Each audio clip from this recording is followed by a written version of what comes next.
এর সেই কথাটা মনে পড়ে যায় যখন কোনো কারণে মা যখন বলতো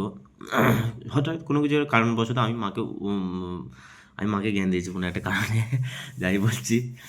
যে এটা করলে ভালো তো এটা করলে বলছি তুই আমার পেটে হয়েছে না আমি তোর পেটে হয়েছি তো মায়েদের কমন একটা বলতে আমাকে অনেকবার বলেছে মা আমাকে আর তখন তো আমরা তো 4 ভাই ছিলাম আমাদের বোন থাকেনি তো সেই ক্ষেত্রে কি মায়ের যে মানে কাজগুলো আরগুলো সেগুলো আমি প্রায় করতাম আমাদের চাচি আশেপাশে যে চাচি আরে ছিল আরগুলো আমাকে আমাকে বারণ করতো আমাকে ওইসব কাজ ফাজ করি না আর করি না ওইসব করি না লোকে খারাপ বললো আর তো আমি ওটা ভাবতাম না কেন আমি আমার যতক্ষণ পর্যন্ত আমার জ্ঞান হয়েছিল মানে আমার জ্ঞান হওয়ার পর থেকে আমি মায়ের সঙ্গে সঙ্গে থাকতাম আর করতাম কাজ ফাজ টুকটাক করে যেতাম কারণ আমার নিজের বোন থাকে বলে আমি মায়ের কাজগুলো করতাম মাকে ভালোবাসতাম বলে আমি করতাম ওইগুলো তো এখনকার ছেলের মধ্যে এগুলো দেখা যায় না ও তো 100 বা 2টো এরকম হবে সেরকম পড়া তো সেই মুহূর্তে আমি ওইসব কাজ ফাজ অনেক করতাম ওই মায়ের পাশে থাকতাম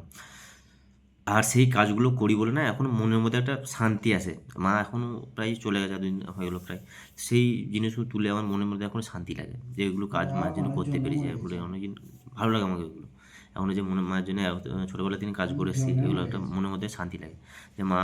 চলে গেছে তো কী হয়েছে আল্লাহ সবাইকে একটা সময় নেয় একটা সময় পর হয়তো কোনো কিছু কারণ হয়তো আমাকেও যেতে হবে একটা দিন একটা সময় পর আমাকেও চলে যেতে হবে